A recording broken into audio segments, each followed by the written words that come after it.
नमस्कार फ्रेंड्स, मेरे YouTube channel study for success में आप सभी का स्वागत है। आज मैं आपको मेरे चैनल के माध्यम से पॉलिटी से संबंधित कुछ जानकारी देना चाहती हूँ, जो कि आप प्लीज़ ध्यान से देखिएगा और अपनी स्टडी को आगे बढ़ाइएगा। ठीक है, जैसे देख पा रहे हैं, भारत में संविधान बनाना एक महत्वपूर्ण विषय 1945 के बाद बन गया था, क्योंकि 1939 1 सितंबर 1939 से आपका सेकंड वर्ल्ड वॉर स्टार्ट हुआ था, जो कि 1945 को समाप्त हुआ था। और उसके बाद से जब भारत में संविधान बनाना था तो एक महत्वपूर्ण यानी कि इम्पोर्टेंट विषय बन गया था, क्योंकि 15 अगस्त 1945 को जापान ने जो है आत्मसमर्पण कर दिया था, किसमें, सेकंड वर्ल्ड वॉर में, और द्वितीय विश्व युद्ध भी समाप्त हो गया था। इंग्लैंड में आम चुनाव हुए, जिसमें आप देख पा रहे हैं इंग्लैंड के पीएम विंस्टन चर्चिल की कंजर्वेटिव पार्टी, जो कि हार गई थी, उस समय वो प्रशासन में थी, लेकिन जब ये इलेक्शन हुए तो उसमें ये हार गई थी, और लेबर पार्टी के जो है वो चुनाव जीत चुकी थी, जिसमें क्लेमेंट एटली जो है इंग्लैंड के पीएम बनी थी। ठीक है, उनको पीएम बनाया गया। क्लेमेंट एटली ने पीएम बनते ही 15 फरवरी 1946 को संविधान सभा बनाने के लिए अपने कैबिनेट मंत्रियों का एक मिशन जो है वो रेडी किया, और वो मिशन जो है बना करके भारत भेजा। ठीक है, कैबिनेट मिशन 16 मई 1946 तक, कैबिनेट मिशन ने 16 मई 1946 तक अपनी जो है रिपोर्ट बना के तैयार कर ली थी। यहाँ देख पा रहे होंगे आप, अपनी रिपोर्ट बना के तैयार कर ली उन्होंने 16 मई 1946 तक। और संविधान सभा के निर्माण के लिए यहाँ पे चुनाव की घोषणा कर दी गई थी। ठीक है, कैबिनेट मिशन, आप देख समझ पा रहे होंगे, ये कैबिनेट मिशन है 1946 के अध्यक्ष। कैबिनेट मिशन में 1946 का जो कैबिनेट मिशन था उसके अध्यक्ष कौन थे, लॉर्ड पेंथिक लॉरेंस थे। ठीक है, अन्य जो सदस्य थे उसमें स्टेफोर्ड क्रिप्स थे, एवी अलेक्जेंडर थे, और जिसमें संविधान सभा में कुल कितने सदस्य थे, 389 सदस्य। ठीक है, 389 सदस्य थे, और जिनका जो है चुनाव हुआ था इस संविधान सभा में कुल 389 सदस्यों का चुनाव हुआ था, जिसमें 292 सदस्य, 389 का आप देख लीजिएगा, 292 सदस्य अंग्रेज़ों के अधीन जो प्रांत थे वहाँ से थे। 4 सदस्य आपका अंग्रेजी कमिश्नरी से थे, जिसमें दिल्ली, कर्नाटक, अजमेर। ठीक है, कर्नाटक को पहले कुर्ग भी कहा जाता था, तो वही अब जो आपका कर्नाटक है, जो आज कर्नाटक है वो पहले कुर्ग था। और 4 था आपका बलूचिस्तान।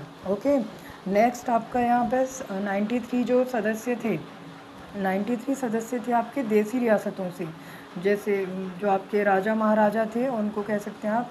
लेकिन इन्होंने शुरू में जो है संविधान सभा में भाग नहीं लिया था। इन्होंने क्या किया था, इन्होंने इस चीज़ को मना कर दिया था। 15 अगस्त 1947 को 15 अगस्त 1947 को सभी भारत में मिला लिए गए थे, जो भी ये राष्ट्र मैंने बताया आपको 389 सदस्य थे। दिल्ली और कर्नाटक, अजमेर, बलूचिस्तान, या आप देख सकते हैं ये केंद्र शासित प्रदेश है आपका दिल्ली, जो है ये सभी 15 अगस्त 1947 तक आपके मिला लिए गए थे। सेकंड थिंग, अंतरिम सरकार का गठन हुआ एवं मंत्रियों की सूची तैयार हुई।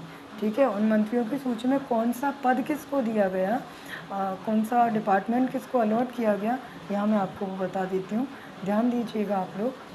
नेहरू जी को कौन से डिपार्टमेंट दिए गए थे, विदेश मामले और राष्ट्रमंडल, ये दोनों जो है डिपार्टमेंट किसको दिए गए थे, आपके नेहरू जी को, पंडित जवाहरलाल नेहरू जी को दिए गए थे। सेकंड, गृह सूचना प्रसारण विभाग आपके यहाँ पे किसको दिए गए थे, ये सरदार वल्लभ भाई पटेल को। ठीक है, जिन्हें आप लौह पुरुष के नाम से भी जानते हैं। ठीक है, एंड खाद्य व कृषि विभाग जो था वो किसको दिया गया था, अंतरिम सरकार में जो ये डिपार्टमेंट था ना, खाद्य व कृषि, ये आपका राजेंद्र प्रसाद जी को दिया गया था। और शिक्षा एवं कला यानी एजुकेशन और ये जो आर्ट का डिपार्टमेंट था, ये आपका सी राजगोपालाचारी जी को दिया गया था। ठीक है, सी राजगोपालाचारी जी को। ये उसके बाद मैं यहाँ पे आपको दिखाना चाहूँगी, यह अंतरिम सरकार का 15 अगस्त 1947 तक बनी रही। ठीक है, 15 अंतरिम सरकार जो थी वो कब तक बनी रही, 15 अगस्त 1947 तक। ओके, नेक्स्ट आप देख पा रहे होंगे 15 अगस्त 1945 को भारत माउंटबेटन के नेतृत्व में आज़ाद हो गया था, जब उन्होंने देखा कि यहाँ पे सभी डिपार्टमेंट आपके अंतरिम सरकार के भारत के पास जा चुके हैं। और उसके बाद जब यहाँ पे फिर क्लेमेंट एटली ने अपने अच्छे से ही कह सकते हैं, ऐसा नहीं है कि उन्होंने भी कुछ हमें हार्म पहुंचाया है या जैसे भी है, तो नेतृत्व में आज़ाद हो चुका था एवं इस समय भारत का वायसराय पद समाप्त कर दिया गया था। अच्छा, आपसे क्वेश्चन पूछा जाएगा भारत का वायसराय पद कब समाप्त किया गया था? तो 15 अगस्त 1947 के बाद जब माउंटबेटन के अंडर में जब भारत आज़ाद हुआ तो ये पद समाप्त कर दिया गया, ठीक है। और फिर जो है यहाँ पर 2 नए प्रांत बनाए गए थे, जिसे आप कह सकते हैं अधिराज्य हिंदुस्तान व पाकिस्तान, ठीक है। तो ये जो 2 डिपार्टमेंट, ये जो 2 भारत और पाकिस्तान का निर्माण हुआ था, ये उसी समय हुआ था। और अभी मैं मेरी वीडियो को यहीं विराम देती हूँ। आगे मैं जो है इसके बाद आपके लिए सेकंड वीडियो में आपको प्रेम्बल ऑफ कॉन्स्टिट्यूशन, संविधान की जो है प्रस्तावना के बारे में आपको जानकारी दूंगी। ये वीडियो कैसी लगी आप प्लीज़ कमेंट बॉक्स में कमेंट करके बताइएगा। मेरे चैनल को सपोर्ट कीजिए, शेयर कीजिए एंड प्लीज़ मेरे चैनल को सब्सक्राइब ज़रूर कीजिएगा। ओके, वीडियो देखने के लिए बहुत बहुत धन्यवाद।